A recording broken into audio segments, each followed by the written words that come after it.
one of the things that just happened recently with the midterm elections is a lot of the Republicans that ran were running on the fact that they would stop sending money to Ukraine and start doing diplomacy with Russia and start that friendship again. So you had these Republicans running for office that were making those promises. However, when there was funding up, for the Ukraine war, there's 50 billion that's going to be on the table in January. Yeah. 400 million just got sent, I think, 2 days ago by the Pentagon. But of course they can't afford to give American citizens health care. But anyway, that's another thing. But so these Republicans were running on that. They were saying, we're going to turn off the spigot to Ukraine. Like we're going to start making friends with Russia. And these were mostly Republicans saying this, not any Democrats. And so now here we are with the midterm elections. And I know, when you watched it, what was your kind of view of that, listening to that, right? And hearing that? I can tell you, my view is 3 words, 3 same words: shock, shock, shock. You kidding me? You cannot count it. And now they say until December. Like, we are looking at you. Like the example of democracy, the election process, you told us you are. And now I was following the elections. I don't try to interfere in anything, but our constitution is very much like yours. Our election process is very much like yours. So yeah, I've been on a couple of endorsements, like by Scott Walker, and the poor guy, he became again, canceled because of me. I didn't even meet him. I just came at his endorsement in the crowd, just because being excited as a student to see how it works, because we don't do such stuff. And it's interesting to learn different countries, and I speak English. So I can afford understanding, which is very rare for Russians. Unfortunately, there are not so many people speaking in okay English. And and now I'm watching the elections, and I was all excited on the next day to see. I follow different. You have all these apps where you can see the seats and stuff, and I hear they say, "Oh, it's not going to be announced today, not tomorrow, not the day after tomorrow." And now they say it's going to be the second round. We call it the runoff, I think. It's going to be, it's going to be in December. Seriously. And I'm just, we are here. We don't know what to say. Like, I consider myself as a person who spent some time, almost 5 years, being in the United States. I don't understand what's going on. I don't want to build any theories because I'm not involved in the process. I don't know. I'm just a side watcher, but it's a shock. It's a shock. I don't know what people think about it. Yeah, it's interesting. Hey, Reeve, could you bring up the map right now where we're at with the, okay, there we go. Do you mind reading off like where we're at with the House and the Senate? No, I don't. In the Senate, 47 for Dems. In the Senate, 48 for the GOP. And in the House, we've got 199 seats for the Dems and 211 for GOP. And it's just frozen. Tara, it's just frozen for many days. And we're watching this, and it doesn't feel fine. I mean, it feels no. And the other thing to bear in mind too, Marie, is that how much money was spent on these political races. Like, I think it was 60 million was spent on Beto O'Rourke's race in Texas. Close to that was spent on Stacey Abrams' race in Georgia. I think. Reef, do you offhand know the number? I can look them up. I can look them up. Okay, really cool. But double-digit millions, and they just like pour money into these races. And both of those candidates, by the way, lost badly. They were bad candidates.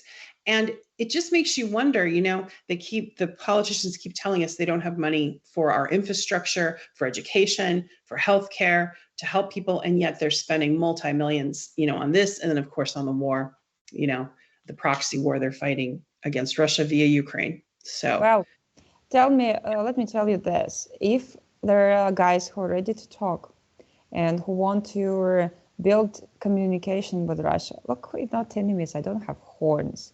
I don't. I just really don't. And I know how they try to demonize Russia. You know, I'm watching now. I've never seen it, to my shame, Oliver Stone's The Untold History of the United States. It's a movie series, a TV show, which has I think 10 episodes, and I'm on the 4th. And it talks about the McCarthy times, the Red Scare, and it's like it's going on today. So all these movies about all these scary Russians, like, where are you heading? It's neo-McCarthyism, they call it. Yes, yes. And it's really silly. And you know, there are citizens, Maria, that still think that Russia is communist. And it's like, well, okay. Like if you think Russia's communist, then you don't even know what's going on because it's capitalist. Now, granted, you're kind of in the honeymoon phase of capitalism, like you're in the good phase.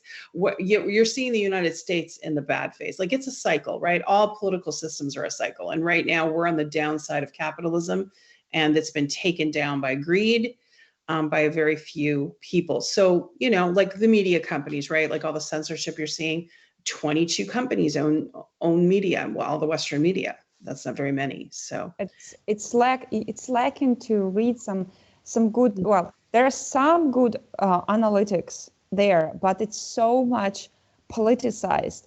Look, sometimes for me as a scientist, as a researcher, I just want to read, let's say, about elections without somebody's perspective, just about the process. But you can't read about the process because you open any article and it openly says, is it pro-Democrats or pro-Republicans? And you can see, oh, the elections are such and such. Like, how about just, look, I respected, this is the past tense, I respected in 2013, 2012, American journalists, because of the good investigation, when they actually do investigative reports, when they go and they spend time on verifying facts, it disappeared.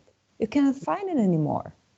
And it makes me very sad because, well, it was my example, so I can and now when I write my articles, I always put a link to a certain source and where I took these numbers, took that information, because I respect my reader. So unfortunately, a lot of media in the United States just disrespect its readers because they feed you stuff like you're livestock, like really.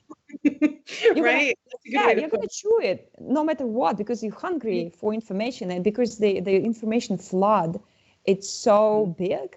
When you watch TV, it's so exaggerated. It hasn't been this way like 10 years ago. And now it's just whoever does it more, like a show.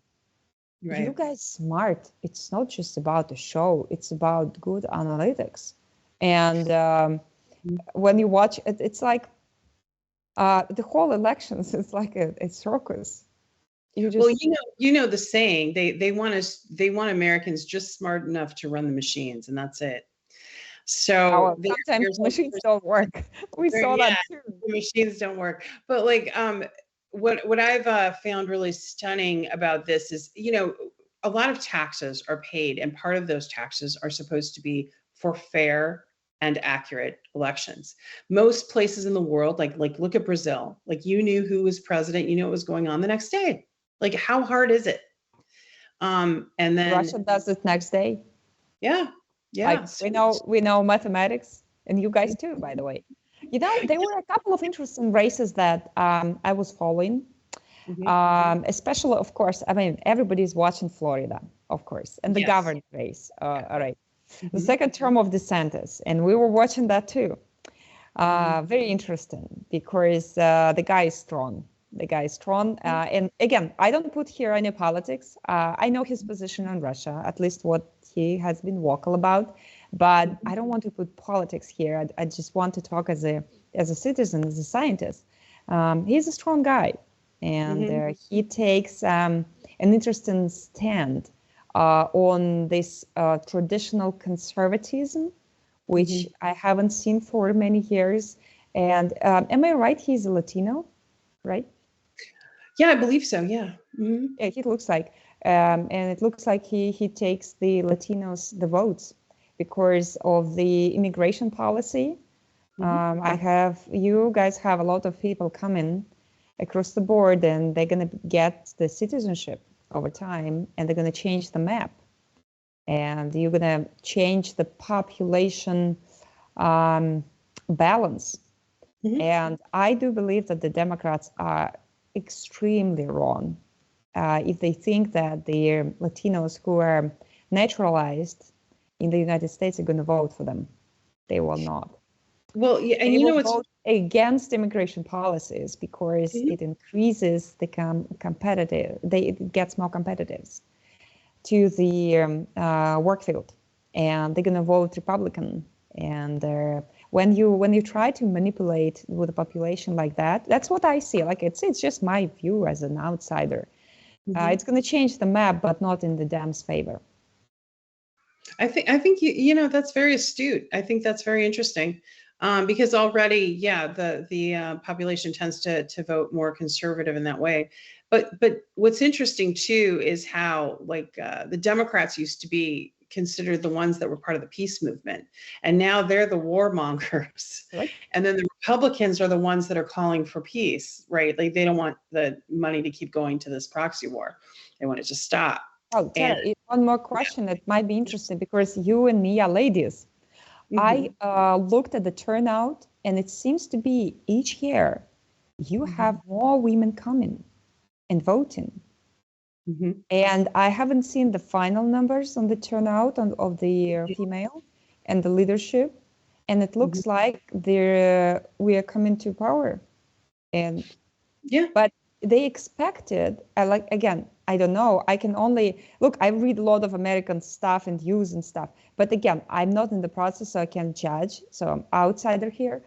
However, it looks like the idea with the abortion to split females on the who is pro and against abortions, it didn't work because women came to vote for economics, for the money, for the family income. That like we're not stupid, not dumb. And the thing that worries us is exactly the same thing as worries men. And we pay a lot of attention to the money that our family gets. So we can pay our rent because the rent in the States, I rented a place. It's extremely expensive. And now people lose houses. And because you guys, it's not a tradition in America to buy a house, or you move a lot. Like in Russia, we don't move a lot. We kind of live in one place. But you move a lot. And many people just simply cannot afford to pay the rental. And that's what worries women. And so they go. And I do believe they're going to vote more and more Republican, just because it's about the money. Yeah, it could be. It could be that. I mean, there is definitely a shift. I think that the Democrats are getting further and further away from their base. They definitely let down the progressives, or sort of the lefties. They did not do one bit of legislation that would help the working class. And I think the working class is tired of it. But both parties. I'm gonna kind of put this to you in this way. I think that they're two sides of the same coin, right? They're just you get one, you get the same, you get the other. If we had Republicans in, they'd be going to war with China. We have Democrats in, they're going to war with Russia. It's like it has something to do with the power structure itself and how much money it costs to run for office. So now you just have these legacy people that are running, and you have a lot of people that have a great deal of access to money, or billionaires, but you don't have very much representation for a third party, which citizens really do want. And they knock out the third party option off the ticket. I mean, this happened in this midterm election. The Democrats made sure that the Green Party was knocked off. And then one of them, Matthew Ho, he was a Green Party member. He sued and he won and stayed on the ticket. And Republicans will do the same, you know, like if an independent runs, they try to get them off the ticket because they consider them splitting the vote, right? But we don't have very many options. So you're just given this duopoly, Republican, Democrat, blue team, red team, but it's an illusion because corporations fund both of them. They kind of just, you know, pay both sides to the middle, so to speak, right? So whoever wins, they still have influence. Anyway, that's kind of my opinion. I'm very disappointed right now in the electoral. I don't have it. It looks like this way. Look, I do believe that there is a certain, so the political parties, they still matter. Meaning there are people that are actors. I call actors as a subject, you know, as a people who makes an action, all right? Mm-hmm. So there are people who can influence politics, but they got banned. Do you remember Wallace? I watched an Oliver Stone and I remember. Yeah. He was a great guy. Like I was watching his speeches and he talks about the new time of an average person, just an ordinary man, about his or her rights, about fair salary. And he talks, he's not a socialist. No. He says, if you want to compete with their USSR those days, right? With the USSR, let's be a good capitalism where people can earn their fair money, where they work and they earn. And nobody just, you know, puts them on these pennies to work days and nights. Just let's be fair. And you know what?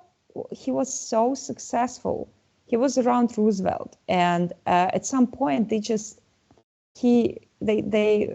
when there is this Democratic convention, he just disappears from the radars and from the majority of the population, or at least from the Democrat Party. He has only like 2% in several years, which means they just cut him off because he was against these all corporations and he was just pro-just average Americans. Like, for the great America. And you need a healthy working class, right? You need, because if you don't have a healthy working class with a living wage, you don't have the middle class. And isn't that what Vladimir Putin did for Russia, right?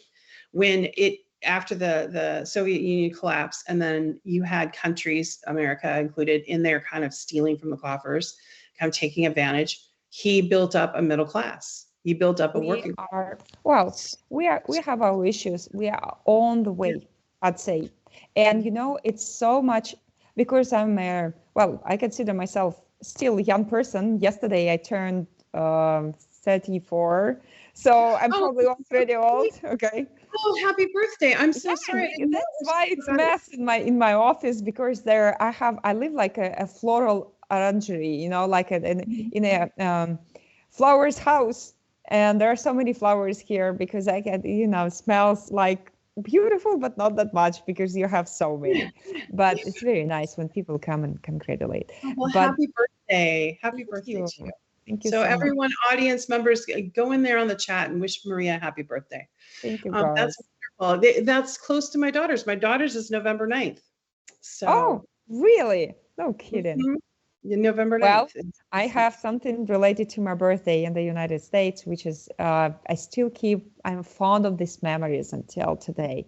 I tried my first time to fly a little plane. I took a flying class on my birthday. Oh, you're so lucky. That's wonderful. Yeah. In the States. Yeah. So, well, I hope to do it more here in Russia someday, but I just didn't have a chance because of so much work. But I have so sweet memories about that. What was that like? Oh, what? What was that like for you to fly the airplane? You got to actually yeah, absolutely. So I was like, I don't know this word in English. It's in a car you call it a wheel. Probably for a plane you call it a wheel too. I don't know. Maybe there is a specific term. No, it's wheel. Yeah. Okay, it wheel. Yeah. And it's unforgettable feeling. Once in a lifetime, hopefully I'll get it twice, but then 3 times, and maybe get a pilot's license. I was actually dreaming of getting that maybe in the United States, but then I was sent to prison, so that happens. Anyway. Yeah, it happens. Yeah. I I remember like the way you said that. Oh, that happens. No. Well,